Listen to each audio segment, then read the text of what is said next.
យើងទៅបន្តសាច់រឿងរបស់យើងទាំងអស់គ្នាការពិភាក្សាមុនយើងនឹងឲ្យថាកម្ពុជាទូឯកប្រុសបរិះមហាជោគជ័យរបស់យើងយូយ៉ាបានទៅជួបនឹងពនាងលេសៀនៅពិភពលោកមួយទៀតរបស់គាត់កំឡុងពេលហ្នឹងលោកណាដែលជាឃាតករហើយក៏ស្គាល់គ្នាជាមួយយូយ៉ាដែរហ្នឹងបានមកធ្វើឃាតពនាងក៏ប៉ុន្តែមិនទទួលបានជោគជ័យនោះទេហើយក៏ត្រូវបានយូយ៉ាចាប់បានថែមទៀតដោយមានចិត្តមនឹកស្មានថាលូណាគឺជាមនុស្សអាក្រក់យូយ៉ាក៏បានសុំពនាងយកលូណានឹងទៅផ្ទះរបស់គាត់ដើម្បីព្យាបាលរបួសសិនរួចសួរនាំឲ្យបានដឹងកាន់តែច្បាស់បន្ទាប់ពីពនាងអនុញ្ញាតហើយយូយ៉ាក៏បានប្រើ skill teleport នាំពនាងជាមួយនឹងលូណាទៅផ្ទះរបស់គាត់មុននៅពេលដែលទៅដល់ពនាងលេខសៀបានកត់សម្គាល់ពីវេទមន្ត teleport របស់យូយ៉ាដោយពនាងបាននិយាយថាវេទមន្ត teleport នេះគឺមានតែនៅក្នុងរឿងព្រេងតែប៉ុណ្ណោះហើយក៏សូមឲ្យយូយ៉ានឹងកុំបញ្ចេញវេទមន្តនេះឲ្យគេឃើញបើមិនចឹងទេច្បាស់ជាកើតមានសង្គ្រាមជាមួយខានបើសិនជាមានគេដឹងថាយូយ៉ាចេះប្រើវេទមន្ត teleport មួយនេះមិនយូរប៉ុន្មានលូណាក៏បានដឹងខ្លួនក្រោយពីសួរចម្លើយនាងរួចពួកគេក៏បានដឹងថាលូណាគឺជាឃាតករពិតមែនហើយនាងគឺជាឃាតករមកពីក្រុមដឺកញៀលចំពោះក្រុមដឺកញៀលនឹងដែរគឺជាក្រុមដែលស៊ីឈ្នួលសម្រាប់មនុស្សក៏ដូចជាធ្វើបទល្មើស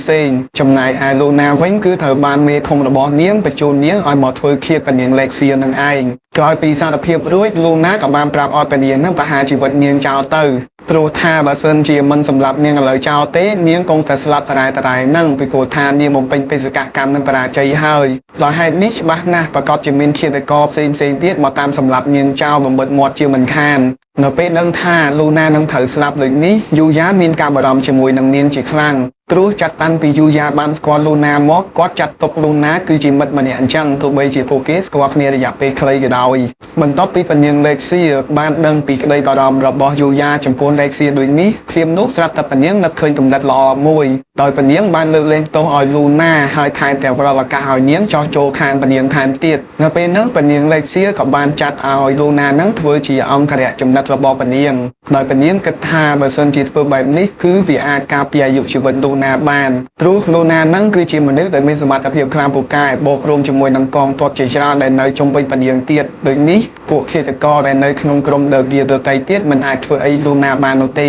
ក្រោយពីទទួលបានឱកាសលុបលាងកំហុសដ៏ល្អមួយនេះហើយលូណាក៏បានយល់ព្រមជាមួយនឹងពនាងដោយលូណាមានការសប្បាយចិត្តជាខ្លាំងក៏ដោយសារតែចាប់ពីពេលនេះតទៅនាងមានឱកាសនៅក្បែរយូយ៉ាបានច្រើនក៏ដោយសារតែនាងហ្នឹងក្រាស់យូយ៉ាដែរហ្នឹងណាមកទៅនិយាយទៅពនាងលេងមកក្បាច់នេះដូចយកសត្រូវស្នេហាយកមកដាក់ខ្លួនអញ្ចឹងក្រោយពីពនាងលេខសៀជាមួយនឹងលូណានិយាយត្រូវរើគ្នានឹងចិត្តនឹងផ្លើមគ្នាព្រមយកប្តីមួយពីរនាក់ហើយអ្នកទាំងពីរក៏បានសុំឲ្យយូយ៉ាហ្នឹងជប់អានទឹកចេញមកហើយព្រោះយូយ៉ាហ្នឹងមកទឹកមួយគ្នាងាប់ទៅវាមិនដែរណាគេឲ្យមនុស្សប្រុសម្នាក់ទៅងូតទឹកមួយមើលស្អីពីរនាក់ចឹងទេវាខុសច្បាប់លោកីនិយាយទៅយូយ៉ាខ្លាចមានរឿងអីផ្សេងកើតឡើងនៅក្នុងអាងទឹកចឹងហើយគាត់អត់ទៅមួយនោះទេនៅពេលដែលកំពុងតែងូតទឹកលេងជាមួយគ្នាហ្នឹងពនាងលេខសៀហើយនឹងលូណាក៏ទៅដើមគ្នាធ្វើប្រពន្ធដើមប្រពន្ធចុងដោយពនាងបាននិយាយប្រាប់លូណាថាខ្លួនបានសុំយូយ៉ាហ្នឹងរៀបការតាំងពីដំបូងមកម្លេះតាំងពីមិនទាន់ស្គាល់លូណាអញ្ចឹងហើយពនាងផ្សំធ្វើជាប្រពន្ធដើមចំណែកឯលូណាវិញទើបស្គាល់យូយ៉ាក្រោយឯងអញ្ចឹងធ្វើប្រពន្ធចុងទៅត្រូវហើយក៏ប៉ុន្តែលូណាអត់យល់ព្រមនោះទេព្រោះនាងចង់ធ្វើប្រពន្ធដើមដូចគ្នាដល់ហេតុនេះអ្នកទាំងពីរក៏ចាប់ផ្ដើមធ្វើការចាត់លែងគ្នាបើសិនជាណាគេបានធ្វើប្រពន្ធដើមរបស់យូយ៉ាអ្នកហ្នឹងគឺជាអ្នកឈ្នះបន្ទាប់ពីងូតទឹករួចអ្នកទាំងពីរក៏បានទៅយកចិត្តយកថ្លើមយូយ៉ាដោយពនាងបានរត់ទៅធ្វើម្ហូបទាំងខ្លួនអត់ចេះមើលកបិតហោះចង់ចាក់ក្បាលយូយ៉ាអស់ហើយចុះឡើងយូយ៉ាជាអ្នកធ្វើម្ហូបឲ្យពួកគេទាំងពីរញ៉ាំដដែលនៅពេលដែលកំពុងញ៉ាំអីហ្នឹងពនាងលេខសៀហើយនឹងលូណាក៏ធ្វើខ្លួនញាក់ញក់ញ៉ៃញក់ឲ្យយូយ៉ាហ្នឹងបញ្ចុកបាយឲ្យពួកគេម្នាក់ម៉ាត់ចំណែកឯយូយ៉ាហ្នឹងក៏ចេះតែបញ្ចុកឲ្យអ្នកទាំងពីរញ៉ាំទៅតាមពិនគេកាច់កងគ្នាសោះហ្នឹងណានោះយប់ឡើងយើងឃើញថាពនាងលេខសៀជាមួយនឹងលូណាគឺគេងជាមួយគ្នាហើយបន្ទាប់ពួកគេក៏បានត្រឡប់មកជួបជាមួយនឹងលោកបេតបអាឡែនវិញហើយយូយ៉ាក៏បានសុំទោសគាត់ផងដែរដែលបាននាំពនាងរត់ចោលគាត់កាប់វិនសិលមិញពេលនោះលោកមេតបអាឡែនក៏បានឆ្ងល់ថាលូណាហ្នឹងគឺជាណាគេហើយមកពីណាពនាងលេខសៀក៏បានប្រាប់ត្រង់តែម្ដងថាលូណាហ្នឹងគឺជាឃាតករដែលព្យាយាមសម្លាប់ពនាងកាលពីលើកមុនក៏ប៉ុន្តែឥឡូវនេះលូណាខ្លាចទៅជាអង្គរៈរបស់ពនាងហើយពេលឮដូចនេះធ្វើឲ្យលោកមេតបអាឡែនហ្នឹងមានការភ្ញាក់ផ្អើលជាខ្លាំងរួចក៏បានបញ្ជាកូនទាហានរបស់គាត់ភ្ជង់ដើរទៅលើលូណាភ្លាមតែម្ដងក៏ដោយសារតែលោកមេតបគិតថាប្រហែលជាលូណាហ្នឹងលេងល្បិចជាមួយនឹងពនាងហើយពេលឃើញដូចនេះពនាងលេខសៀក៏បានប្រាប់ឲ្យលោកមេតបអាឡែនជាមួយនឹងកូនទាហានទាំងអស់ដាក់អាវុធចុះហើយពនាងក៏បានបញ្យល់ថាបើសិនជាលូណាចង់លេងល្បិចសម្រាប់ពនាងមែននោះពនាងស្លាប់តាំងពីយប់មិញមកម្លេះពីព្រោះថាយប់មិញហ្នឹងពនាងបានគេងជាមួយនឹងលូណាអស់ពេញមួយយប់ពេលឮដូចនេះពួកគេក៏បានដាក់អាវុធចោះចំណែកឯយូយ៉ាវិញក៏បានប្រាប់ពួកគេថា នៅថ្ងៃនេះគាត់អាចរួមដំណើរជាមួយនឹងពនាងទៅនគរបាលនោះទេក៏ដោយសារតែថ្ងៃនេះគឺជាថ្ងៃចូលរៀនវិញហើយចឹងហើយយូយ៉ាក៏បានសម្រេចចិត្តទៅគាល់ព្រះអង្គជាមួយនឹងពនាងនៅថ្ងៃក្រោយដោយហេតុនេះលោកមេតបអាឡែនក៏បានប្រាប់ផ្លូវទៅកាន់យូយ៉ាទុកឲ្យគាត់ទៅនគរដោយខ្លួនឯងបន្ទាប់ពីនោះពនាងក៏បានធ្វើដំណើរត្រឡប់ទៅវិញហើយលូណាក៏រួមដំណើរជាមួយនឹងពនាងផងដែរព្រាមនោះស្រាប់តែលូណាលោតចុះពីលើរទេះរួចមកថើបយូយ៉ាមកស៊ើបទុកជាអនុស្សាវរីយ៍ពេលឃើញអញ្ចឹងពនាងមានការចំណានជាខ្លាំងហើយក៏ចង់ទៅថើបយូយ៉ាផងដែរក៏ប៉ុន្តែលោកមេតបអាឡែនក៏បាននិយាយថាពនាង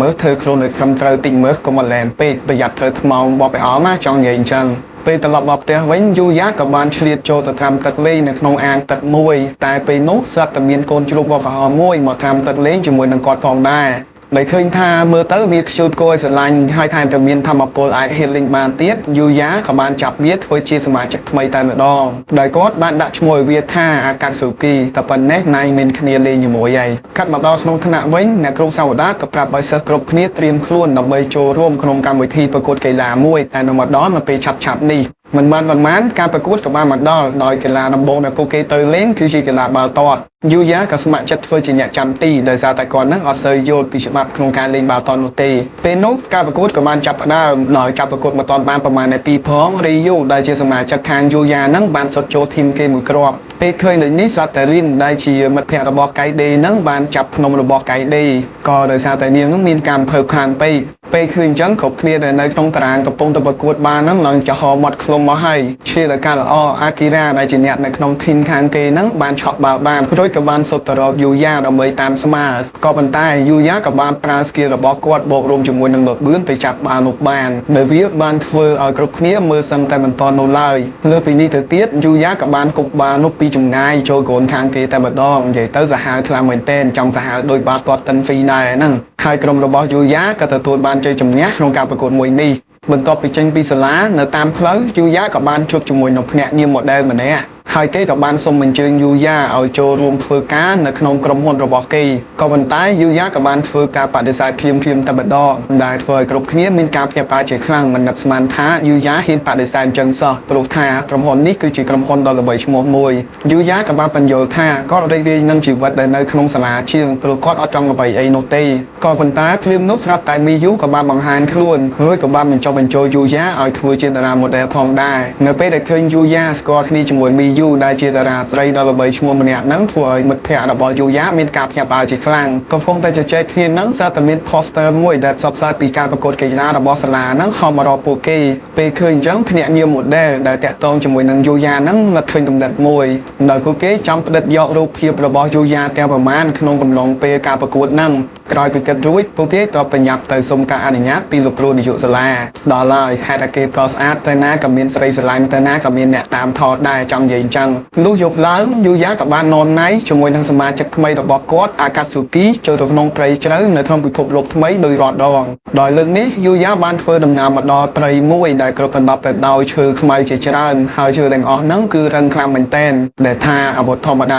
ាមិនអាចទំតិចវាបាននោះទេភ្លាមនោះស្រាប់តែយូយ៉ាឃើញអាកាស៊ូគីធំលឿនខ្លាំងមែនទែនធ្វើឲ្យគាត់ឆ្ងល់ជាខ្លាំងតែក៏ពិតទៅវានៅពីក្រោយគាត់សោះពេលហ្នឹងយូយ៉ាក៏ត្រូវបានបិសាចឈូកភ័យមកក្បាលហ្នឹងវាប្រហារគាត់ដល់ហូតដល់ត្រូវរបួសបំរុងនឹងយកថ្នាំទៅយកមកព្យាបាលភ្លាមនោះស្រាប់តែជូកព្រៃមកក្បាលហ្នឹងវាប្រហារគាត់ម្ដងទៀតយើងឃើញថាស្ថានភាពនៅពេលនេះយូយ៉ាកំពុងតែជួបនឹងគ្រោះថ្នាក់ហើយព្រោះជ្រូកព្រៃនោះក៏បោសម្ដៅមករកបុកយូយ៉ាបន្ថែមទៀតព្រៀបជុំមកចិត្តយូយ៉ាទៅហើយសតវាប៉ៅហោះទៅវិញភ្លាមហើយយើងក៏បានឃើញថាមានអាទិទេពទុនសាយមួយក្បាលបានមកជួយយូយ៉ាពេលហ្នឹងលោកអាទិទេពទុនសាយក៏បានធ្វើការណែនាំខ្លួនដែលគាត់មានឈ្មោះថាយូសាគីចំណែកឯយូយ៉ាវិញមានការសប្រាយជាខ្លាំងពីព្រោះគាត់ឃើញទុនសាយចេញនិយាយពេលហ្នឹងដែរជ្រូកព្រៃនោះក៏បានងើបឡើងវិញហើយលោកអាទិទេពទុនសាយក៏បានប្រើស្គីលពិសេសរបស់គាត់ជើងអ្នកប្រៃហោះហ្នឹងសម្រាប់បិសាចជ្រូកព្រៃមួយនោះរលាយបាត់ទៅលើពីនេះទៅទៀតដើមឈើខ្មៅដែលរឹងនៅទីនោះបាក់អស់ថែមទៀតដោយចំហាយរន្ទះជើងរបស់គាត់ពេលឃើញអាទិទេពទុនសាយយូសាគីខ្លាំងដូចនេះយូយ៉ាក៏បានបើកស្គីលឆែកមើល level របស់គាត់រួចក៏បានឃើញថាយូសាគីមានត្រឹមតែ level 4 តែប៉ុណ្ណោះយូយ៉ាក៏បានអរគុណយូសាគីដែលបានជួយគាត់ឲ្យរួចពីគ្រោះថ្នាក់មុននេះបន្ទាប់មកយូសាគីក៏ចង់ឃើញពីកម្លាំងជើងរបស់យូយ៉ាតើខ្លាំងប៉ុណ្ណាយូយ៉ាក៏បានទាត់ដើមឈើនៅកន្លែងហ្នឹងហើយក៏បានឃើញថាកម្លាំងជើងរបស់យូយ៉ាគឺខ្សោយណាស់ទាត់ដើមឈើនឹងអត់ដាច់នោះទេ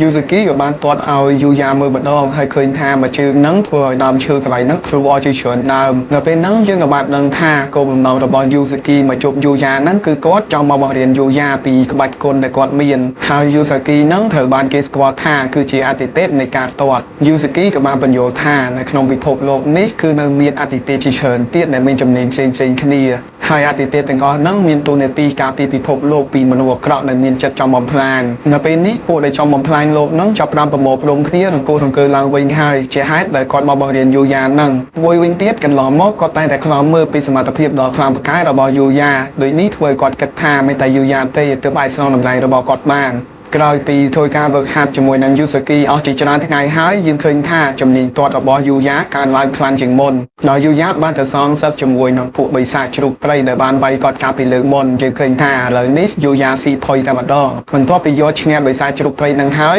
กอดกระตัวบ้านไอทำเอสเรนจิจราโดยซาตายประพบใบสายชุกไปนั่งคือจีใบสายกำจัดเอสเรนเด็กขี้ยูสกีกับบ้านในยืนดังเตียท่ากรมเนี่ยในจอมบอมพลายโนนั่งคือสเตนในคลองกำจัดเล็กเจนเนอรีแรงคือคลางจีนผู้ใบสายในคลองกรมเอสเรนนังเตียจำท้ายคือเตรียมเตียนั่งนมเรือยูยานั่งขัดคอมพลังไพร์แบบหัดหนึ่งสวายรอบเรียนโซนในวิชีทำไมนำไปคล้วนคลางจีนนี้เป็นต่อในแทนมันโต๊ะยืนคืนท่ายูยาแต่โจรวมลงการวิธีประกวดกีฬาจีทอมาได้จำนายอาทเนี่ยเงียบหมดแล้วในตามใจเจอยูยานั่งกับบานจูกรรมราเมนจีจรามาตามทอดยูยากำลงไปในการประกวดนั่งยืนคืนท่ายูยาลิงกีฬาไอ้ติกีฬานั่งแต่บัดดองในซาแต่กอดมีกำลังคลานไปเยอะจำนายอาเนี่ยได้ตามทอดยูยานั่นคือทอสการมาเพียบระบบกอดอดบานโนตีก็ได้ซาแต่กอดนั่งมีระเบิดยืนคลางไปใต้ใบจีทอดจบแต่พนมระบบใครดีแต่วิ่งจีแต่สามคลางเป็นเต้นบนโต๊ะม็อกยูยากับบานโจรวมกรมวีตินจมวยนังข่าวรีรุ่ยกับบานจุยลิงเนียงระหดดอโปเกตังปีแต่ตัวบานโจกใจจมวยขี้นี่